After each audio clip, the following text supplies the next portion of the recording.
Halo Bunda, istilah bayi sungsang merujuk pada kondisi di mana bayi berada dalam posisi dengan kaki atau bokong lebih dulu di dalam rahim, bukan posisi kepala lebih dulu, menjelang akhir kehamilan. Situasi ini bisa memicu komplikasi saat persalinan.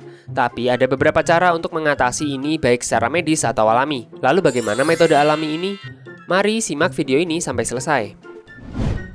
Membedakan antara kepala dan bokong bayi. Mengenali posisi kepala dan bokong bayi dapat membantu Bunda mengidentifikasi apakah bayinya sungsang. Kepala bayi biasanya terasa keras dan bulat, sedangkan bagian bawah tubuhnya lebih lembut dan sulit ditentukan karena adanya kaki. Tenaga medis bisa memberikan panduan kepada Bunda untuk memahami cara membedakan bagian tubuh ini. Operasi sesar. Ketika bayi tak bisa diputar dan tetap sungsang, operasi sesar terencana atau C-section mungkin pilihan yang paling aman untuk persalinan. Prosedur pembedahan ini melibatkan melahirkan bayi melalui sayatan di perut dan rahim Bunda. Meski ada risiko, operasi sesar terencana bisa mengurangi komplikasi yang terkait dengan persalinan sungsang pervaginaan. Berbagai strategi tersedia untuk mengatasi bayi sungsang, mulai dari teknik alami hingga intervensi medis. Tapi, keputusan tentang pendekatan terbaik harus dibuat berdasarkan kondisi individu dan setelah konsultasi dengan tenaga kesehatan untuk memastikan keselamatan Bunda dan bayinya. External cephalic version. Tenaga kesehatan mungkin menyarankan intervensi medis external cephalic version atau ECV. Prosedur ini melibatkan dokter yang memberikan tekanan pada perut Bunda untuk mengubah posisi bayi secara manual.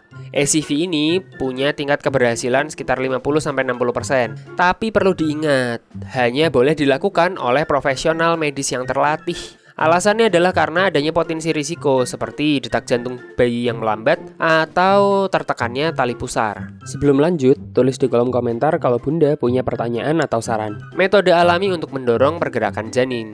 Beberapa teknik berpotensi membantu bayi sungsang beralih ke posisi standar kepala menunduk. Yang pertama, pelvic tilts. Latihan ini melibatkan Bunda berbaring terlentang dengan pinggul terangkat. Didudukan bantal, gravitasi bisa membantu bayi bergerak, biasanya dilakukan saat bayi aktif. Latihan lutut ke dada. Posisi ini melibatkan Bunda bertumpu pada tangan dan lutut, lalu menurunkan dada ke lantai. Ini bisa menciptakan lebih banyak ruang di perut untuk bayi bergerak. Sungsang miring. Mirip dengan memiringkan panggul, teknik ini melibatkan berbaring di papan miring dengan pinggul ditinggikan di atas jantung. Idealnya saat bayi paling aktif. Kompres dingin dan hangat. Beberapa menyarankan menempatkan benda dingin di bagian atas perut dan kompres hangat di bagian bawah, sehingga mendorong bayi bergerak menuju kehangatan. Yoga prenatal. Posisi yoga tertentu bisa membuka panggul dan memberi bayi lebih banyak ruang untuk bergerak, sehingga bisa memperbaiki posisinya.